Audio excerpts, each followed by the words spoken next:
अथ 10वां अध्याय। मार्कंडेय जी को भगवान शंकर का वरदान। सूत उवाच।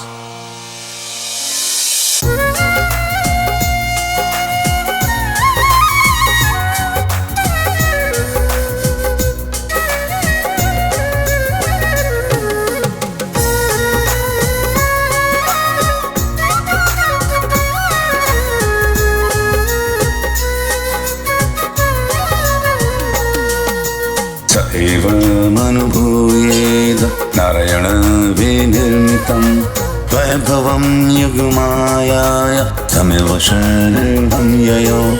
सूत जी कहते हैं, शौनक आदि ऋषियों, मार्कंडेय मुनि ने इस प्रकार नारायण निर्मित योग माया वैभव का अनुभव किया। अब यह निश्चय करके कि इस माया से मुक्त होने के लिए मायापति भगवान की शरण ही एकमात्र उपाय है, उन्हीं की शरण में स्थित हो गए। मार्कंडेय उवाच। प्रपन्नोऽस्म्यग्निमूलं ते प्रपन्ना भयदं हरे जन्मयापि विबुधा मुह्यन्ति ज्ञानकाशया। मार्कंडेय जी ने मन ही मन कहा, प्रभु आपकी माया वास्तव में प्रतीति मात्र होने पर भी सत्य के ज्ञान के समान प्रकाशित होती है और बड़े बड़े विद्वान भी उसके खेलों में मोहित हो जाते हैं। आपके श्री चरण कमल ही शरणागतों को सब प्रकार से अभयदान करते हैं, इसीलिए मैंने उन्हीं की शरण ग्रहण की है। सूत उवाच। तमेव निभृतात्मानं कृष्णदेवी पर्यटन प्रदान्य भगवान रुद्रो ददर्शे सगुणैर्वितर। सूत जी कहते हैं, मार्कंडेय जी इस प्रकार शरणागति की भावना में तन्मय हो रहे थे। उसी समय भगवान शंकर भगवती पार्वती के साथ नंदी पर सवार होकर आकाशमार्ग से विचरण करते हुए उधर आ निकले और मार्कंडेय जी को उसी अवस्था में देखा। उनके साथ बहुत से गण भी थे। अथमत वेशिन्वीक्ष गिरीशं समुभाषत पशुं भगवन् विप्रं निभृतापेन्द्रियाश्रयम् निभृतो दक्षिणव्रातं वातापायीयथार्णवम् कुर्वस तपसः साक्षात् संसिद्धिं सिद्धिदो भवान्। जब भगवती पार्वती ने मार्कंडेय मुनि को अपनी ध्यान की अवस्था में देखा, तब उनका हृदय वात्सल्य स्नेह से उमड़ आया। उन्होंने शंकर जी से कहा, भगवान तनिक इस ब्राह्मण की ओर तो देखिए। जैसे तूफान शांत होने पर समुद्र की लहरें और मछलियां शांत हो जाती हैं और समुद्र धीर गंभीर हो जाता है, वैसे ही इस ब्राह्मण का शरीर, इंद्रिय और अंतःकरण शांत हो रहा है। समस्त इंद्रियों के दाता आप ही हैं, इसीलिए कृपा करके आप इस ब्राह्मण की तपस्या का प्रत्यक्ष फल दीजिए। श्री भगवान उवाच।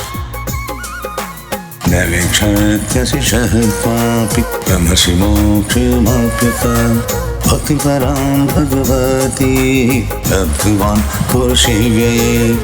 भगवान शंकर ने कहा, देवी ये ब्रह्मर्षि लोक अथवा परलोक की कोई भी वस्तु नहीं चाहते, और तो क्या इनके मन में कभी मोक्ष की भी आकांक्षा नहीं होती। इसका कारण यह है कि घट घटवासी अविनाशी भगवान के चरण कमलों में इन्हें परम भक्ति प्राप्त हो चुकी है। तथापि संवदेश्यामि भवने तेन साधुना अयं हि परमो लाभो दृढं साधु समागमः। प्रिय, यद्यपि इन्हें हमारी कोई आवश्यकता नहीं है, फिर भी मैं इनके साथ बातचीत करूंगा, क्योंकि ये महात्मा पुरुष हैं। जीव मात्र के लिए सबसे बड़े लाभ की बात यह है कि संत पुरुषों का समागम प्राप्त हो। सूत उवाच।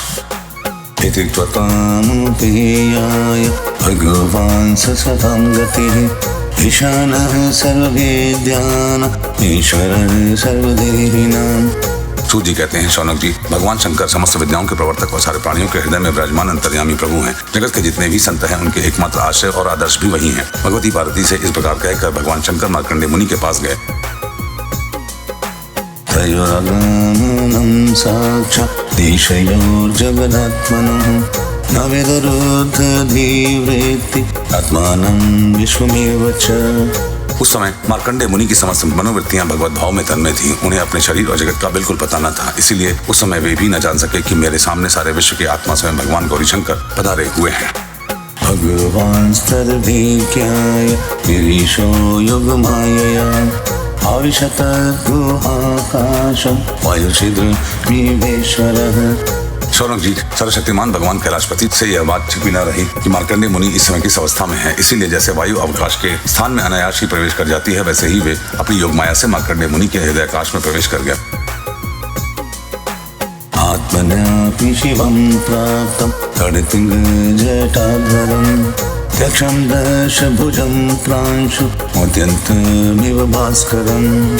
मार्कंडेय मुनि ने देखा कि उनके हृदय में तो भगवान शंकर के दर्शन हो रहे हैं। शंकर जी के सिर पर बिजली के समान चमकीली पीली पीली जटाएं शोभायमान हो रही हैं। 3 नेत्र हैं और 10 भुजाएं। लंबा तगड़ा शरीर उदयकालीन सूर्य के समान तेजस्वी है।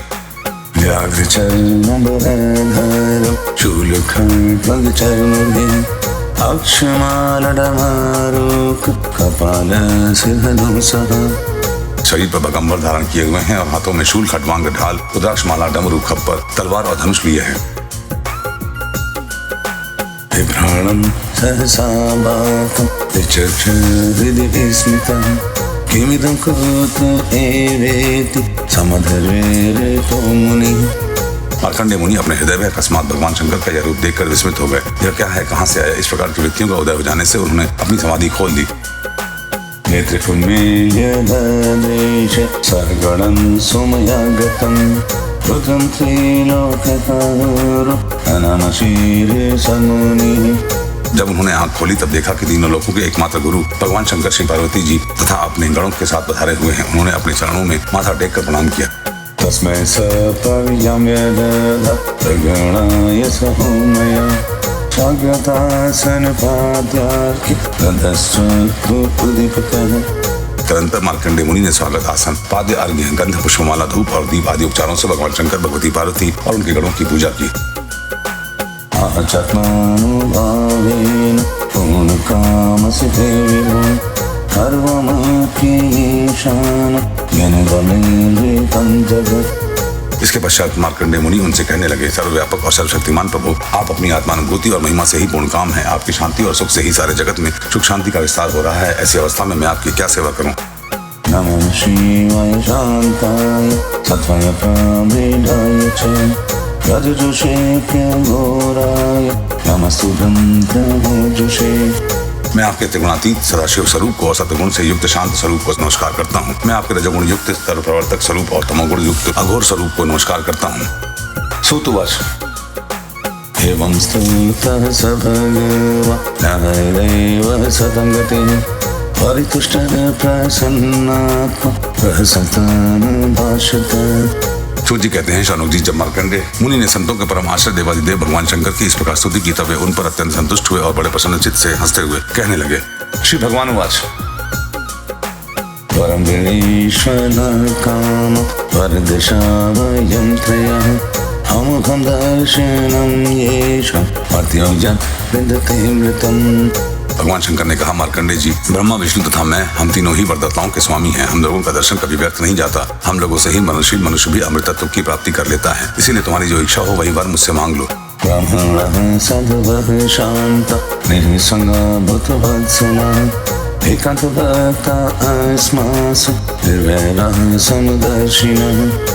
ब्राह्मण स्वभाव से ही परोपकारी, शांतचित्त और एवं अनासक्त होते हैं। वे किसी के साथ वैरभाव नहीं रखते और समदर्शी होने पर भी प्राणियों का कष्ट देखकर उसके निवारण के लिए पूरे हृदय से जुट जाते हैं। उनकी सबसे बड़ी विशेषता तो यह होती है कि वे हमारे अनन्य प्रेमी एवं भक्त होते हैं।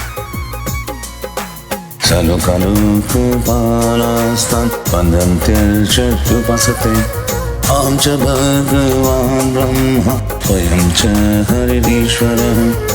सारे लोक और लोकपाल ऐसे ब्राह्मणों की वंदना, पूजा और उपासना किया करते हैं। केवल वे ही क्यों, मैं भगवान ब्रह्मा तथा स्वयं साक्षात ईश्वर विष्णु भी उनकी सेवा में संलग्न रहते हैं।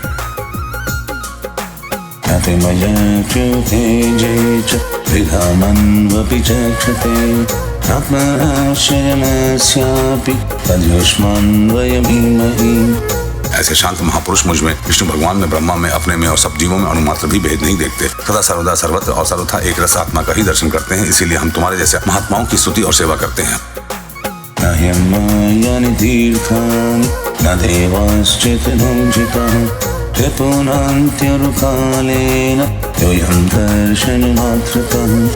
मार्कंडेय जी, केवल जल में तीर्थ ही तीर्थ नहीं होते और केवल जल मूर्तियां ही देवता नहीं होती। सबसे बड़े तीर्थ और देवता तो तुम्हारे जैसे संत हैं, क्योंकि वे तीर्थ और देवता बहुत दिनों में पवित्र करते हैं, परंतु तुम लोग दर्शन मात्र से ही पवित्र कर देते हो। ब्राह्मणेभ्यो नमस्यामि विस्मृतं त्रयीमयम् विभ्रत्यात्मसमाधान तपः स्वाध्याय संयमः। हम लोग तो ब्राह्मणों को ही नमस्कार करते हैं, क्योंकि वे चित्त की एकाग्रता, तपस्या, स्वाध्याय, धारणा, ध्यान और समाधि के द्वारा हमारे वेद में शरीर को धारण करते हैं। दर्शनात्वापि महापतिरोपिवः शुद्धेरन्नन्त्यजाश्चापि किमुसं हर्षणादिभिः। मार्कंडेय जी, बड़े बड़े महापापी और अंत्यज भी तुम्हारे जैसे महापुरुषों के चरित्र श्रवण और दर्शन से ही शुद्ध हो जाते हैं। फिर वे तुम लोगों के संभाषण और सहवास आदि से शुद्ध हो जाएं, इसमें तो कहना ही क्या है। सूतुवाच इति चन्द्रललामस्य कर्म को ह्युपविन्दितिं वशो मे तयनामेश आत्रिप्य कर्णयोऽपि वन्। सूत जी कहते हैं, सोनागादि ऋषियों, चंद्रभूषण भगवान शंकर की एक एक बात धर्म के गुप्ततम रहस्य से परिपूर्ण थी। उसमें एक एक अक्षर में अमृत का समुद्र भरा हुआ था। मार्कंडेय मुनि अपने कानों के द्वारा पूरी तन्मयता के साथ उनका पान करते रहे, परंतु उन्हें तृप्ति न हुई। सचीलं मययावेश कामितः कचितो भृशं शिववागमितद्वस्त ऋषिपुञ्जसमब्रवीत्।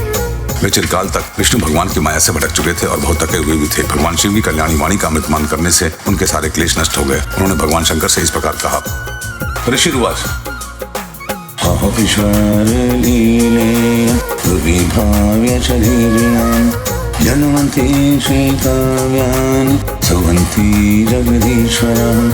मार्कंडेय जी ने कहा, सचमुच सर्वशक्तिमान भगवान की यह लीला सभी प्राणियों के समझ के परे है। भला देखो तो सही, ये सारे जगत के स्वामी होकर भी अपने अधीन रहने वाले मेरे जैसे जीवों की वंदना और स्तुति करते हैं। धर्मं ग्राहयितुं काय प्रवर्तारशुदेहिनां आचरन्त्यनुमोदन्ते प्रियमाणं सुवन्ति च। धर्म के प्रवचनकार प्राय प्राणियों को धर्म का रहस्य और स्वरूप समझाने के लिए उनका आचरण और अनुमोदन करते हैं तथा कोई धर्म का आचरण करता है तो उसकी प्रशंसा भी करते हैं।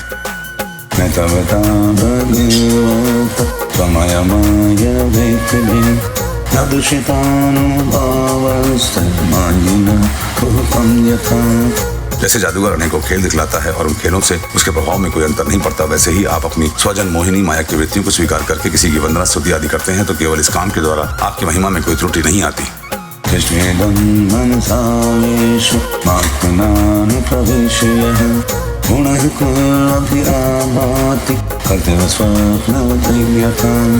आपने स्वप्न दृष्टा के समान अपने मन से ही संपूर्ण विश्व की सृष्टि की है और इसमें स्वयं प्रवेश करके कर्ता न होने पर भी कर्म करने वाले गुणों के द्वारा कर्ता के समान प्रतीत होते हैं।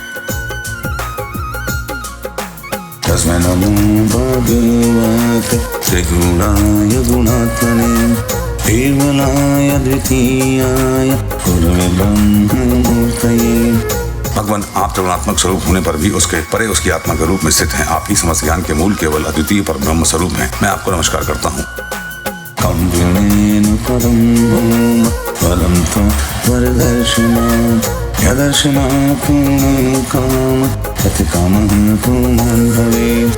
अनंत आपके श्रेष्ठ दर्शन से बढ़कर ऐसी और कौन सी वस्तु है जिसे मैं वरदान के रूप में मांगू। मनुष्य आपके दर्शन से ही पूर्ण काम और सत्य संकल्प हो जाता है।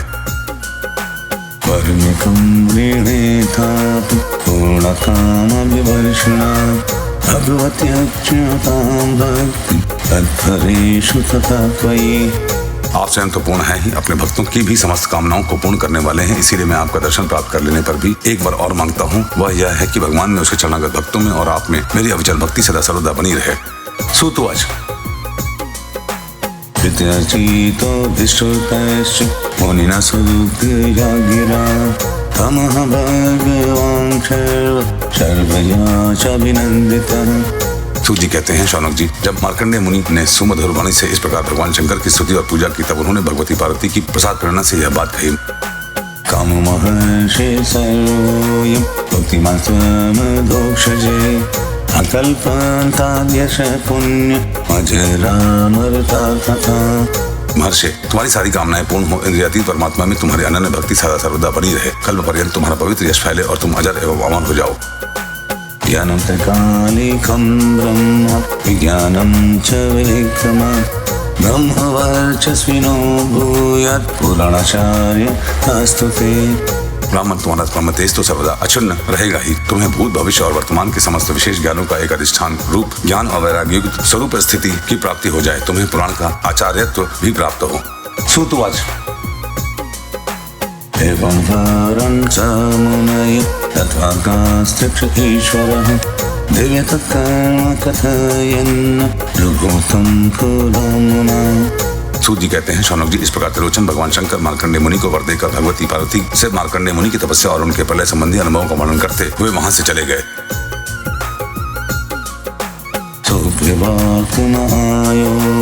महिमा भागवतमः विचरत्यधुनाप्यथ अरविकान्ते तांगतः। भृगुवंश शिरोमणि मार्कंडेय मुनि को उनके महायोग का परम फल प्राप्त हो गया। वे भगवान के अनन्य प्रेमी हो गए। अभी वे भक्ति भाव रहित हृदय से पृथ्वी पर विचरण किया करते हैं। अनुवर्णित एतत् मार्कण्डेयस्य धीमतः अद्भुतं भगवतो मया वैभवमद्भुतम्। परम ज्ञान संपन्न मार्कंडेय मुनि ने भगवान की योग माया से जिस अद्भुत लीला का अनुभव किया था वह मैंने आप लोगों को सुना दिया। एतत्किञ्चिदेवांसु मया संसृतिमात्मनः अनद्यवर्तितं नैव कदाचित्कं प्रचक्षते। शौनक जी, यह जो मार्कंडेय जी ने अनेकों कल्प श्रेष्ठ प्रलयों का अनुभव किया वह भगवान की माया का ही वैभव था। तत्कालीन था और उन्हीं के लिए था, सर्वसाधारण के लिए नहीं। कोई इस माया की रचना को न जानकर अनादिकाल से बार बार होने वाली सृष्टि पले भी इसको भी बतलाते हैं।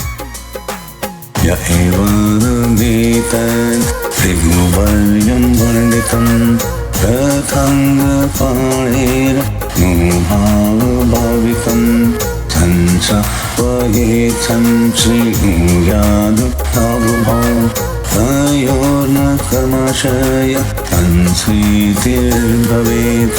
भृगुवंश शिरोमणि, मैंने आपको यह जो मार्कंडेय चरित्र सुनाया है वह भगवान चक्रपाणि के प्रभाव और महिमा से भरपूर है। जो इसका श्रवण एवं कीर्तन करते हैं वे दोनों ही कर्म वासनाओं के कारण प्राप्त होने वाले आवागमन के चक्कर से सर्वदा के लिए छूट जाते हैं।